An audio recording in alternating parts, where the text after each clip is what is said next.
ہر دور میں روافض نے اپنے مذموم مقاصد کو پورا کرنے کے لیے اور اپنے باطل نظریات کو پھیلانے کے لیے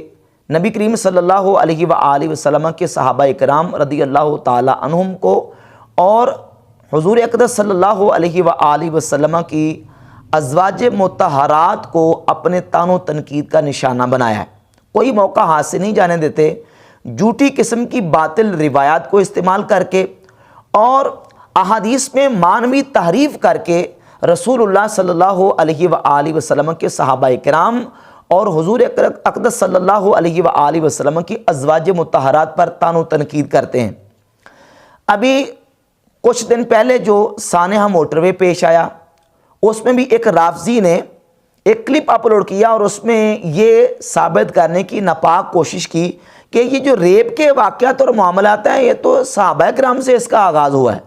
یعنی اس طرح کے گنونے کام کے لیے بھی صحابہ کرام رضی اللہ تعالی عنہم کی ذوات طیبات کو تنقید کا نشانہ بنایا اور ان کی ذات کو مطعون کرنے کی ناپاک جسارت کی، اور پھر جھوٹی قسم کی باطل روایات لے کر اپنے مذہب کو پھیلانے کی کوشش کرتے ہیں۔ اور ان کے پاس اپنا مذہب پھیلانے کے لیے ہے ہی یہ باتیں کہ یہ جھوٹ کا سہارا لیتے ہیں۔ زمانہ قدیم میں بھی اور اب تک روافض جو ہیں وہ جھوٹ سے کام اپنے مذہب کا چلا رہے ہیں۔ امام شافعی رحمۃ اللہ علیہ نے اسی لیے فرمایا ہے، السنن الکبری البیہقی کی جلد نمبر 10 صفحہ نمبر 208 پہ موجود ہے، امام شافعی رحمۃ اللہ علیہ فرماتے ما ارا احدا اشہد بالزور من الرافضہ، میں نے رافضیوں سے بڑھ کر کوئی جھوٹا شخص نہیں دیکھا۔ یہ اتنے جھوٹ بولتے ہیں کہ خدا رسول کے حوالے سے بھی جھوٹ بولنے سے باز نہیں آتے، تو پھر ائمہ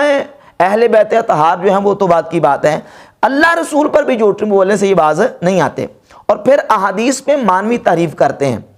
سیدنا امام جعفر الصادق رضی اللہ تعالی عنہ کے اقوال بھی رجال کشی آل تشیع کی موت پر کتاب اس پہ موجود ہے۔ امام جعفر الصادق رضی اللہ تعالی عنہ فرماتے ہیں کہ میرے والد گرامی قدر امام محمد باقر رضی اللہ تعالی عنہ کے بعض اصحاب ان کے بارے میں جھوٹی روایات پیش کرتے تھے۔ امام حسن مجتبیٰ کے بارے میں ان کے جو لوگ ان سے سننے والے تھے، بعض ایسے تھے جو جھوٹی روایات ان کی طرف منسوب کر دیتے تھے۔ جو جھوٹ کا سلسلہ ہر دور میں روافض نے اس کو اپنائے رکھا اور اس کو استعمال کر کے رسالت امام صلی اللہ علیہ وآلہ وسلم کے صحابہ اکرام پر طعن و تنقید انہوں نے کی ہے۔ ابھی کچھ کلپ روافض ذاکرین کی طرف سے، علماء کی طرف سے ایسے دیکھنے کو ملے جس میں انہوں نے رسول اللہ صلی اللہ علیہ وآلہ وسلم کی محبوبہ زوجہ، محبوب خدا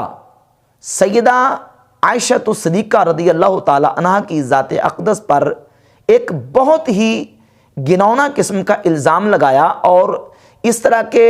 اشارے دیے اور لوگوں کو گمراہ کرنے کی کوشش کی کہ نعوذ باللہ ام المومنین سیدتنا عائشہ صدیقہ رضی اللہ تعالی عنہا نے نبی کریم صلی اللہ علیہ وآلہ وسلم کو زہر دے کے حضور کو شہید کیا ہے، العیاذ باللہ تعالی۔ اور اس کے لیے صحیح بخاری اور مسلم کی ایک روایت کو استعمال کیا، اس کو انشاءاللہ ہم بعد میں ڈسکس کریں گے۔ پہلے یہ سمجھیں کہ نبی مکرم صلی اللہ تعالی علیہ وآلہ وسلم کی ذات اقدس کا جو وصال اقدس ہوا وہ کس زہر کے اثر سے ہوا، اس پر ہم پہلے اہل تشیع کی معتبر اور مستند کتابوں سے اور ان کی عقائد کی کتابوں سے انشاءاللہ حوالہ جات پیش کریں گے، جس سے یہ الزام اور بہتان بالکل جڑ سے اکھڑ جائے گا، اس الزام کی باقی کوئی حیثیت نہیں رہے گی۔ اہل تشیع کی معتبر کتابوں میں سے بصائر الدرجات، یہ ابو جعفر محمد بن حسن بن فروغ الصفار المتوفی 290 ہجری کی کتاب ہے بصائر الدرجات۔ اس کے صفحہ نمبر 546 پر سیدنا امام جعفر الصادق رضی اللہ تعالی عنہ سے دو روایات صفار صاحب لے کے ہیں۔ امام جعفر الصادق فرماتے ہیں ثم رسول اللہ صلی اللہ علیہ وسلم یوم خیبرہ، نبی کریم صلی اللہ علیہ وآلہ وسلم کی ذات اقدس کو خیبر کے دن زہر دیا گیا، فتکلم اللحم، جب نبی علیہ السلام کی بارگاہ اقدس میں گوشت پیش کیا گیا تو اس گوشت نے کلام کیا اور کہا یا رسول اللہ انی مسموم، اے اللہ کے رسول مجھے زہر ڈالا گیا ہے۔ نبی کریم علیہ السلام نے اپنے وصال اقدس کے وقت فرمایا فقال النبی صلی اللہ علیہ وسلم عند موتہ، نبی کریم علیہ السلام نے اپنے وصال کے وقت یہ فرمایا الیوم قطعت متائی الاکلۃ التی اکلت بخیبر، فرمایا کہ میرے رگیں اس لقمے نے کاٹ دی ہیں جو میں نے خیبر کے دن کھایا تھا، وما من نبی ولا وصی الا شہید، ہر نبی اور ہر وصی شہید ہوتا ہے، یعنی اللہ رب العزت اسے شہادت کا مرتبہ اور درجہ عطا فرماتا ہے۔ امام جعفر الصادق رضی اللہ تعالی عنہ نے یہ روایت بیان کر کے بتا دیا کہ نبی کریم صلی اللہ علیہ وآلہ وسلم کو اللہ رب العزت نے جو شہادت کا مرتبہ اور درجہ عطا فرمایا ہے وہ اس زہر کے اثر کی وجہ سے جو خیبر کی یہودیہ عورت نے نبی کریم علیہ السلام کو گوشت میں ڈال کے کھلایا تھا۔ اور اگلی روایت ہے اس میں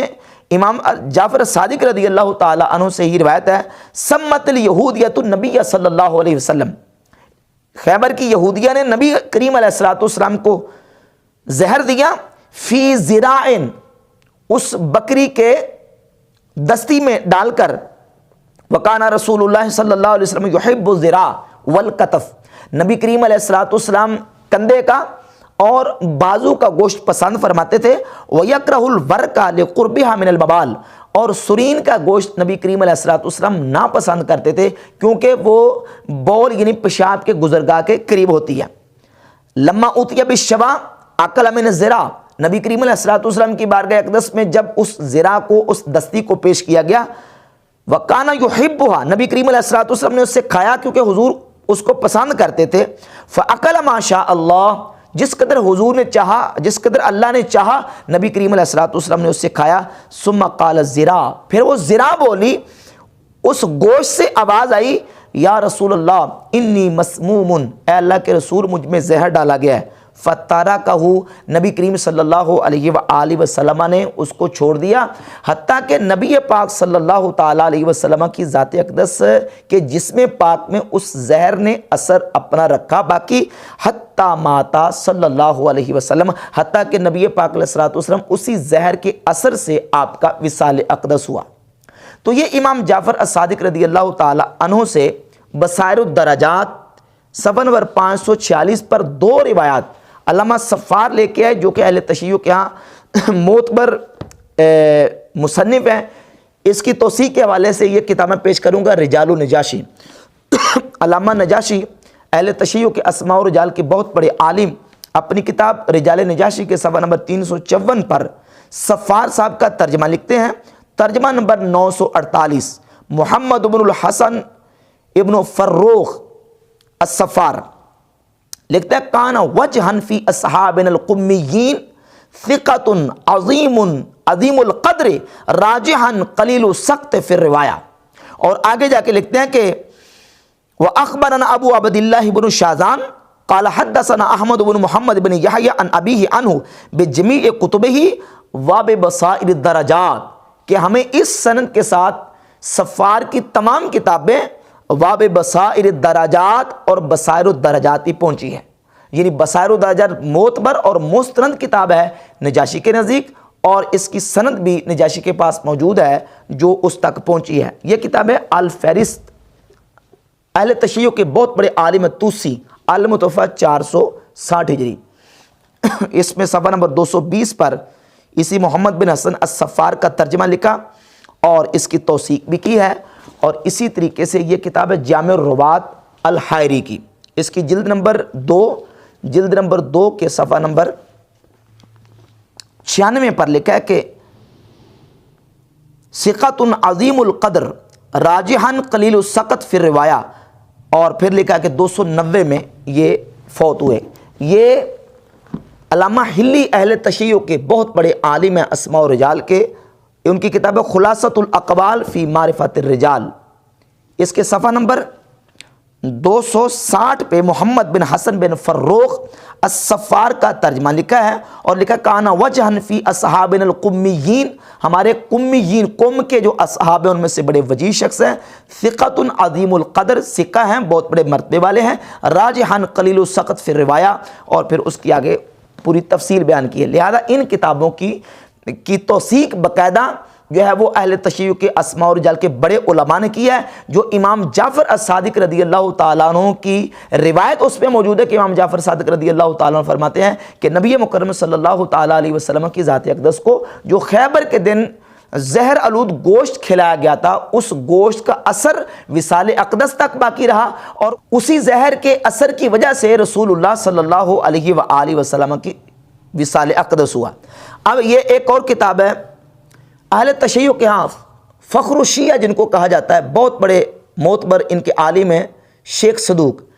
اعتقادات ان کی کتاب اردو ترجمے کے ساتھ شائع ہوئی ہے۔ اس کتاب کے صفحہ نمبر 192 پر شیخ صدوق نے لکھا ہے وَاعْتِقَادُنَا فِي النَّبِيِّ صلی اللہ علیہ وآلہ وسلم،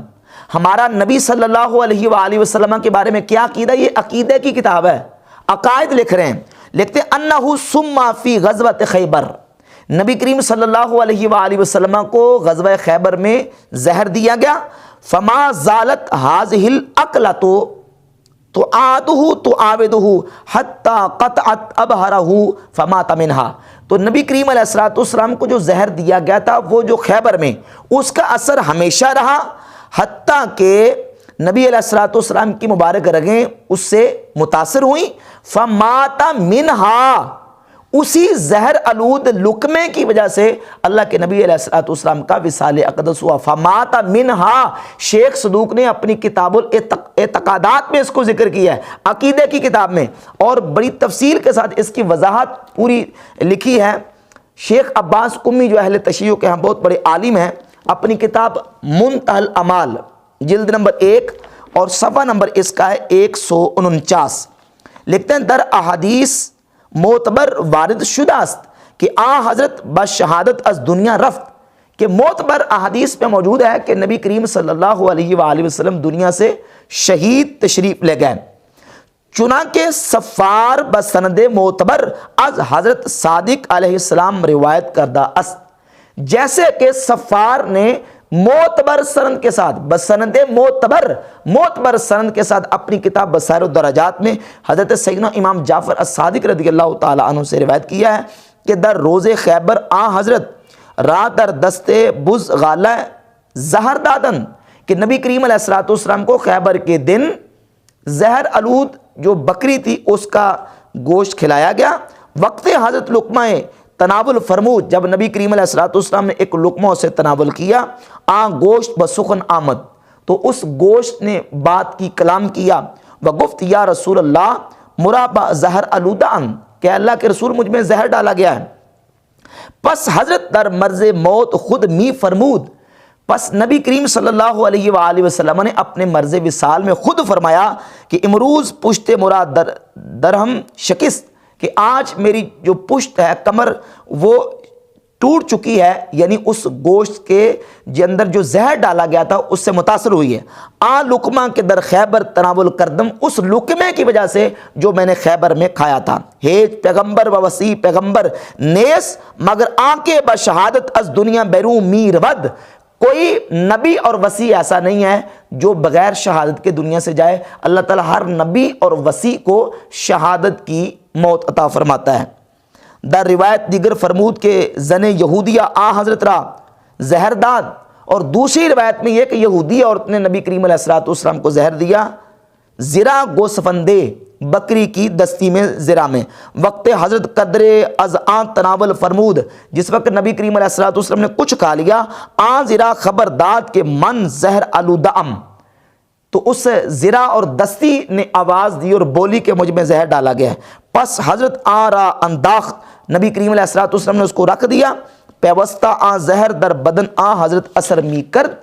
تا کے بہاما علت از دنیا رحلت فرمود، اسی اثر زہر کے اثر کی وجہ سے رسول اللہ صلی اللہ علیہ وآلہ وسلم کا وصال اقدس ہوا۔ تو اہل تشیع کی معتبر کتابوں میں، اور یہ روایت شیعہ کتابوں میں بہت زیادہ کتابوں میں موجود ہے، اور خود کافی اٹھا کے دیکھ لیں اس میں بھی یہ روایت موجود ہے کہ نبی پاک صلی اللہ تعالیٰ علیہ وسلم کا وصال اقدس اس زہر کے اثر کی وجہ سے ہوا ہے جو خیبر میں یہودیہ نے ایک گوشت میں ڈال کے نبی کریم علیہ السلام کی بارگاہ میں جو وہ گوشت پیش کیا تھا۔ تو اب ان روایات کی وجہ سے اہل تشیع کا، روافض کا یہ الزام بالکل جڑ سے اکھڑ جاتا ہے جو انہوں نے اعتراض اور الزام اور بہتان نبی کریم علیہ الصلوۃ والسلام کی زوجہ مطہرہ ام المومنین سیدتنا عائشہ صدیقہ رضی اللہ تعالی عنہ پر لگایا۔ اور وہ کس بنیاد پر لگایا؟ وہ صحیح بخاری اور صحیح مسلم اور دیگر کتب احادیث میں روایت ہے جس کو حدیث لدود کہا جاتا ہے۔ وہ اس طرح کہ نبی پاک صلی اللہ تعالی علیہ وآلہ وسلم جس وقت مرض وصال میں مبتلا تھے تو نبی پاک صلی اللہ تعالی علیہ وآلہ وسلم کی ازواج مطہرات نے ایک خاص قسم کی دوائی حضور اقدس صلی اللہ علیہ وآلہ وسلم کی بارگاہ اقدس میں پیش کی، بلکہ حضور علیہ الصلوۃ والسلام کو پلائی۔ اس کو کہا جاتا ہے لدود۔ اب لدود جو ہے یہ وہ دوائی ہے جو ایک خاص قسم کی بیماری انسان کے جسم میں ایک طرف ہوتی ہے، اس کے ازالے کے لیے ایک خاص قسم کی دوائی پلائی جاتی ہے جو انسان کے جبڑوں کی طرف سے منہ میں ڈالی جاتی ہے، اور جس طرف وہ انسان کو بیماری کا اثر ہو اس طرف سے ڈالی جائے تو وہ خون میں حل ہو کے اس بیماری کو رفع کر دیتی ہے، اس کو لدود کہا جاتا ہے۔ تو نبی پاک علیہ الصلوۃ والسلام کی ازواج مطہرات نے تمام نے اکٹھی ہو کے سرکار دو عالم علیہ الصلوۃ والسلام کو وہ دوائی پلائی۔ حضور علیہ الصلوۃ والسلام اس کو پسند نہیں فرماتے تھے، پینا نہیں چاہتے تھے۔ ازواج مطہرات نے یہ سمجھا کہ حضور علیہ الصلوۃ والسلام اس کو بیماری کی وجہ سے ناپسند فرما رہے ہیں اور مریض اس طرح کرتا ہے۔ ازواج مطہرات نے وہ دوائی پلا دی۔ اب رسالت امام صلی اللہ علیہ وآلہ وسلم نے اس پر ناپسندیدگی کا اظہار کیا، اور حضور اقدس صلی اللہ علیہ وآلہ وسلم نے گھر میں جتنے افراد موجود تھے حضور نے حکم دیا کہ انہوں نے چونکہ مجھے دوائی پلائی ہے اس لیے جتنے لوگ یہاں گھر میں موجود ہیں ان سب کو دوائی پلائی جائے۔ تو سیدہ عائشہ ام المومنین رضی اللہ تعالی عنہ فرماتی ہیں کوئی ایک فرد بھی گھر میں نہیں بچا جس کو دوائی نہیں پلائی گئی، سب افراد کو وہ دوائی پلائی گئی۔ نبی کریم علیہ الصلوۃ والسلام نے اپنے سامنے حکم دیا اور حضور دیکھتے رہے، سب کو دوائی پلائی گئی۔ اب یہ روایت ہے، اس روایت کی بنیاد پر روافظ نے کیا کیا پراپیگنڈا، اور انہوں نے الزام اور بہتان یہ لگایا کہ نعوذ باللہ وہ جو لدود تھا وہ ایک زہر تھا جو نبی علیہ الصلوۃ والسلام کو نعوذ باللہ شہید کرنے کے لیے نبی علیہ الصلوۃ والسلام کی ازواج نے حضور کو زہر دیا ہے، العیاذ باللہ تعالی۔ تو اب یہ روافظ جو ہیں اس طرح کا منفی پراپیگنڈا کر کے ازواج مطہرات پر اس طرح کے افتراءات اور بہتانات لگاتے ہیں، اور صرف اس مقصد کے لیے تاکہ اپنے باطل مذہب کو لوگوں تک پہنچایا جائے اور لوگوں کو ازواج مطہرات اور نبی کریم علیہ الصلوۃ والسلام کے اصحاب سے متنفر کیا جائے۔ ان کی اپنی موت پر کتابوں میں یہ بات موجود ہے کہ حضور اقدس صلی اللہ علیہ وآلہ وسلم کا وصال اقدس جو ہوا ہے وہ اس زہر کے اثر کی وجہ سے جو یہودیہ عورت نے خیبر میں نبی کریم علیہ الصلوۃ والسلام کو گوشت پہ ملا کے دیا تھا۔ اب اپنی موت پر کتابوں سے ان کے ثابت ہو گیا۔ اب رہ گئی یہ جو روایت لدود ہے، اس میں جو لدود کا لفظ ذکر ہوا ہے یہ آپ جو لغت کی کتابیں ان کتابوں کو اٹھا کر دیکھ لیں، دور نہ جائیں، صرف یہ لسان العرب اٹھا کر دیکھ لیں۔ ابن منظور افریقی نے اسی لدود کا ترجمہ کرتے ہوئے اس کی وضاحت کی، اور یہ لسان العرب وہ کتاب ہے جو اہل تشیع کے ہاں بھی موت پر اور مستند کتاب ہے۔ یہ کتاب ہے آقا بزرگ تہرانی کی جس کا نام ہے الذریعہ الی تصانیف الشیعہ۔ اس کی جلد نمبر 18 اور جلد نمبر 18 کے صفحہ نمبر 308 پر آقا بزرگ تہرانی نے لکھا ہے کہ یہ ابن منظور افریقی یہ کون ہے؟ لکھتے ہیں کہ الافریقی المصری المذکور فی الشیعی، یہ افریقی جو ہیں آقا بزرگ تہرانی کے نظریے کے مطابق اور ان کے بیان کے مطابق یہ شیعی ہیں، تو کم از کم شیعہ کے ہاں یہ کتاب جو لسان العرب ہے جو لغت عرب کی بہت بڑی کتاب ہے، یہ موت پر مانی جانی چاہیے۔ اس میں لدود کا ترجمہ اور اس کی وضاحت کرتے ہوئے ابن منظور افریقی لکھتے ہیں کہ یہ لدود کیا ہے؟ وجع یاخذ فی الفم والحلق فیجعل علیہ دواء ویوضع علی الجبہۃ من دمہ، کہ یہ ایک خاص قسم کی دوائی ہے جو انسان کے جبڑے کی طرف سے اندر داخل کی جاتی ہے، اور تاکہ ایک طرف میں جو انسان کو مرض ہے اس مرض سے اس کا افاقہ ہو، جس طرف مرض ہوتی ہے اسی طرف سے ڈالی جاتی ہے، اور وہ پھر خون میں حال ہو کر وہ اس مرض سے جو ہے وہ چھٹکارا دیتی ہے۔ یہ خاص قسم کی دوائی ہے۔ تو یہ ایک روایت تھی جس کی بنیاد پر اس طرح کا منفی پراپیگنڈا کیا گیا، اور پھر دیگر روایات اور احادیث اور قرائن ساری چیزیں موجود ہیں کہ رسول پاک صلی اللہ تعالیٰ علیہ وآلہ وسلم کی ذات اقدس کو ادنا سا شک بھی نہیں تھا۔ نعوذ باللہ اس طرح کا کوئی کہ سرکار دو عالم علیہ الصلوۃ والسلام اپنی ازواج مطہرات پر شک کریں، بلکہ احادیث کی کتابیں سیرت کو اٹھا کر دیکھ لیں، رسالت امام صلی اللہ علیہ وآلہ وسلم نے اپنے وصال اقدس کے آخری ایام سیدہ عائشہ صدیقہ رضی اللہ تعالیٰ عنہ کے حجرہ مبارکہ میں گزارنے کا ارادہ ظاہر فرمایا، رضا اپنی ظاہر کی، اور ازواج مطہرات سے بھی فرمایا کہ میں عائشہ کے پاس رہنا چاہتا ہوں، اور نبی کریم علیہ الصلوۃ والسلام نے اپنے جو آخری ایام ہیں وہ سیدہ عائشہ صدیقہ رضی اللہ تعالیٰ عنہ کے حجرہ میں گزارے۔ اور سیدہ عائشہ ام المومنین رضی اللہ تعالیٰ عنہ فرماتی ہیں کہ جس وقت نبی کریم علیہ الصلوۃ والسلام کا وصال اقدس ہوا، 4449 نمبر روایت صحیح بخاری کی، فرماتی ہے توفی فی بیتی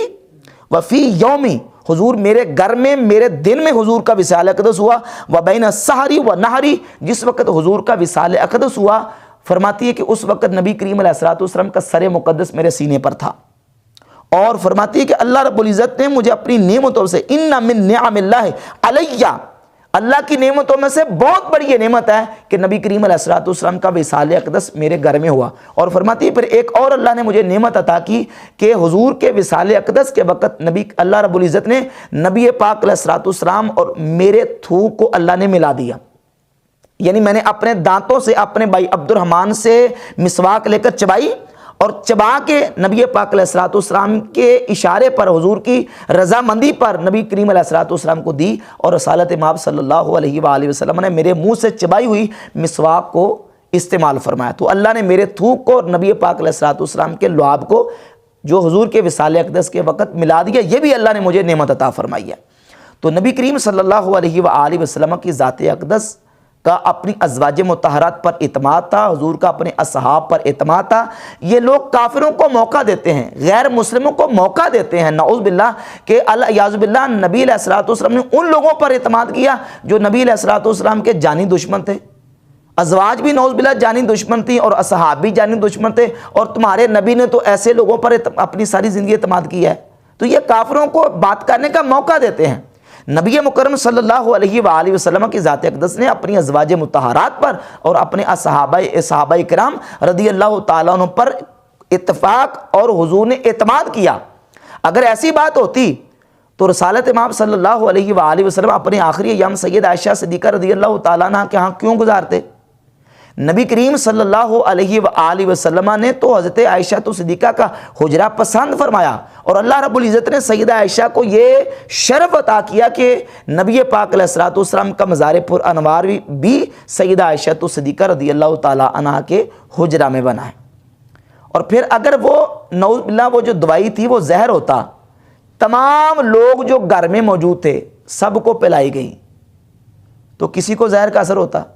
کسی کو زہر کا اثر نہیں ہوا۔ صحیح بخاری میں 4458 نمبر روایت ہے، یہی جو روایت لدود ہے یہ مقامات پہ موجود ہے، اس میں باقاعدہ موجود ہے کہ گھر میں کوئی ایک فرد بھی باقی نہیں بچا، نبی کریم علیہ الصلوۃ والسلام نے سب کو حکم دیا کہ ان کو پلایا جائے، اور سب کو پلایا گیا، کسی کو بھی زہر کا اثر نہیں ہوا۔ زہر تھا ہی نہیں تو اثر کیسے ہوتا؟